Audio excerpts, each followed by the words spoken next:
दोस्तों, तो कैसे हैं। आज मैं आप लोग के लिए लाया हूँ एक वीडियो जिसमें कि आप लोग क्या करेंगे तो एमसीक्यूज बनाएंगे। और ये किसका है तो फेडरलिज्म चैप्टर 2 सिविक्स का क्लास 10 के लिए लाया हूँ। तो पहला क्वेश्चन क्या कह रहा है, the system of panchayat Raj involves, यानी कि पंचायत राज में क्या क्या इन्वॉल्व होता है। तो हम सभी लोग जानते हैं विलेज होते हैं, ब्लॉक समिति होती है और क्या होती है, और डिस्ट्रिक्ट लेवल पे भी होती है। तो इसका ऑप्शन क्या हो जाएगा, ए नंबर बिल्कुल करेक्ट होगा। चलिए इसका ऑप्शन भी देख लेते हैं, ऑप्शन ए बिल्कुल सही हो जाएगा। अब सेकंड नंबर क्वेश्चन क्या कह रहा है, which one of the following countries is a good example of holding together federation. Holding together federation के लिए कौन सा करेक्ट है। तो हम सभी लोग जानते हैं होल्डिंग टुगेदर में क्या होता है। तो होल्डिंग टुगेदर में क्या होता है, तो सेंट्रल पावर बहुत ही ज़्यादा होती है सेंट्रल के पास, यानी कि डिवाइडेड नहीं होती है पावर। तो यहाँ पे ए इंडिया बिल्कुल करेक्ट आंसर हो जाएगा। इंडिया के पास होल्डिंग टुगेदर है, बाकी सारे यहाँ पे क्या हो जाएंगे आप लोग के, तो दूसरे हो जाएंगे। और यहाँ पे डी आंसर बिल्कुल करेक्ट है। अब यहाँ पे थर्ड नंबर क्वेश्चन क्या कहते हैं कि which of the flowing was not provision of the act of 1956 पास इन से।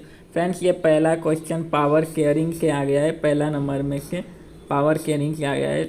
तो कोई बात नहीं, हम लोग देख लेते हैं। Sri Lanka was recognise only the Sinhala, हाँ सिन्हाला ऑफिशियल लैंग्वेज हुआ था, बिल्कुल सही है ये, इसमें कोई गलत चीज़ नहीं है।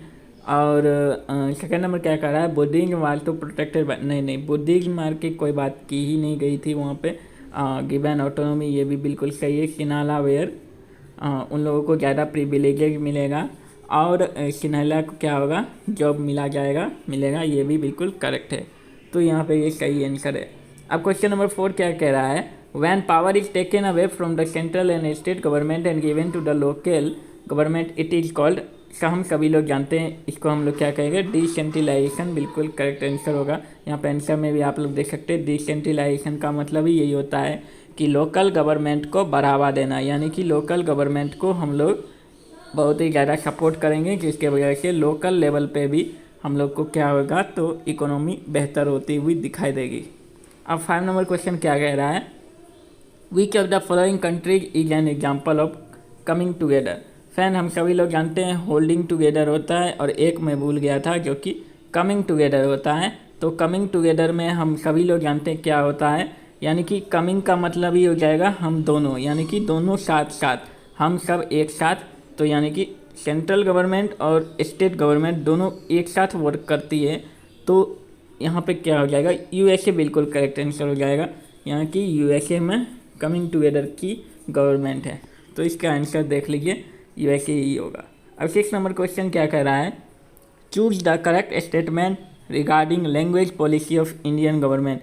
फ्रेंड्स, हम सभी लोग जानते हैं कि लैंग्वेज पॉलिसी में क्या लिखा हुआ है कि हम लोग इंग्लिश और हिंदी दोनों को हम लोग लेते हैं ऑफिशियल लैंग्वेज के रूप में। तो यहाँ पे हम लोग क्लियरली देखेंगे, ऐसा हम लोग को करेक्ट स्टेटमेंट लेना है जिसमें दोनों होगा, इंग्लिश और हिंदी। तो यहाँ पे क्या कह रहा है, पहला question, India English is our national language, ये बिल्कुल गलत हो गया। और सेकंड नंबर क्वेश्चन क्या कह रहा है, citizens are choose as a national language, ये भी बिल्कुल गलत है। हिंदी एज आवर नेशनल, ये भी गलत है। India of constitution did not declare any language as national language. Friends, ये बिल्कुल सही हो गया, डी नंबर, सॉरी मैं गलत बोल रहा था। यहाँ पे ऑफिशियल के लिए नहीं, यहाँ पे कुछ और ही क्वेश्चन कह रहा है कि गवर्नमेंट ने क्या पॉलिसी निकाली है। तो ये की है कि हम लोग के गवर्नमेंट कोई भी काम इसमें नहीं कर सकती है।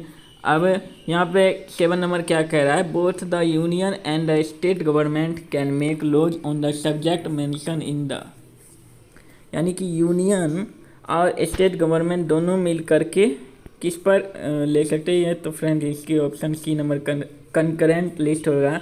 हम सभी लोग जानते हैं कि यूनियन लिस्ट किसके द्वारा गवर्नमेंट की रूल करती है, किसके अंदर आती है। तो यूनियन लिस्ट आती है हम लोग के सेंट्रल में, स्टेट लिस्ट हम लोग के स्टेट में आ जाती है, और सेंट्रल लिस्ट दोनों के लिए आ जाती है। इसीलिए हम लोग कंकरेंट लिस्ट, इसका आंसर यही होगा, कंकरेंट लिस्ट। अब हम लोग 8 नंबर क्वेश्चन देखते हैं, which of the following is not a subject of union list, यानी कि इसमें से कौन सा एक चीज़ है जो यूनियन लिस्ट में नहीं आती है। तो हम सभी लोग जानते हैं यूनियन लिस्ट में क्या क्या आ जाता है। बैंकिंग आएगा, फॉरेन अफेयर्स आ जाएगा, या फिर करेंसी वाला आ जाएगा। लेकिन ये लॉ एंड ऑर्डर ये गलत हो जाएगा, ये आता है हम लोग के स्टेट लिस्ट में, लॉ एंड ऑर्डर। अब 9 नंबर क्वेश्चन क्या कह रहा है, who among the following is a head of म्यूनिसिप